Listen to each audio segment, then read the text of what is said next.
ఆఫీస్లో ఉదయం 9 గంటలయ్యాక ఎవరూ గడియారం చూడరు. అందరూ స్క్రీన్ చూస్తారు. అలాంటి ఆఫీస్లో ఆ రోజు మాత్రం ఒక ఫైల్ అందరి చూపును మార్చింది. అజయ్ మల్టీనేషనల్ కంపెనీలో మిడిల్ లెవెల్ మేనేజర్. డెస్క్ చక్కగా ఉంటుంది, ఇన్బాక్స్ ఖాళీగా ఉండదు.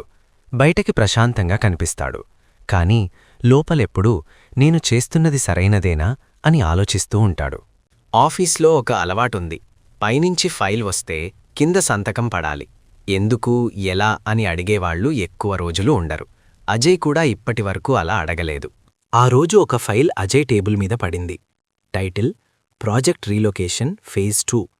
చూడటానికి సాధారణ ఫైల్. కాని అజయ్ చదివాడు. ఒక చిన్న కాలనీ, 100 కుటుంబాలు 1 నెలలో ఖాళీ చేయాలి. కారణం కొత్త కమర్షియల్ ప్రాజెక్ట్. అజయ్ ఫైల్ మూసేశాడు. సహోద్యోగి అడిగాడు, సంతకం చేశావా అని. అజయ్ తల ఊపలేదు. ఏమాలోచిస్తున్నావు, మన పని కాదు కదా అన్నాడు అతడు. అజయ్ నవ్వలేదు. సాయంత్రం ఇంటికి వెళ్లాడు. అమ్మ బాల్కనీలో కూర్చుంది. ఆ ఇల్లు కూడా ఒకప్పుడు ఇలాగే చిన్న కాలనీలోనే ఉంది. అజయ్ చిన్నప్పుడు బకెట్తో నీళ్లు మూసిన రోజులు గుర్తొచ్చాయి. ఫైల్ ల్యాప్టాప్లో తెరిచాడు. ప్లాన్ మ్యాప్ చూశాడు. ఆ కాలనీలో ఒక స్కూలుంది. ఒక చిన్న ఆసుపత్రి ఉంది. అజయ్ ల్యాప్టాప్ మూసేశాడు. నిద్ర రాలేదు. మరుసటి రోజు బాస్ పిలిచాడు. ఫైల్ రెడీనా అని అడిగాడు.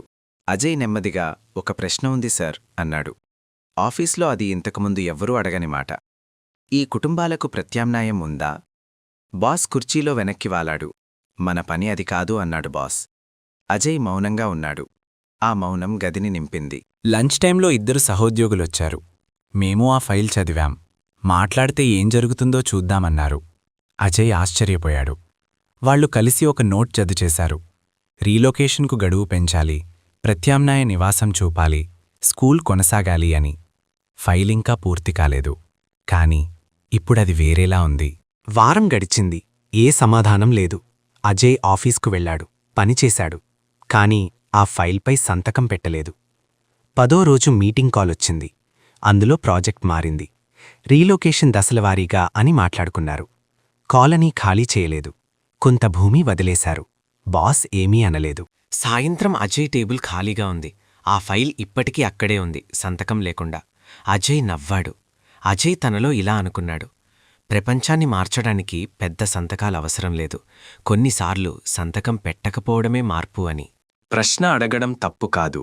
మౌనం కూడా నిర్ణయమే. ఒక్కరి ధైర్యం మరికొందరికి దారి చూపుతుంది.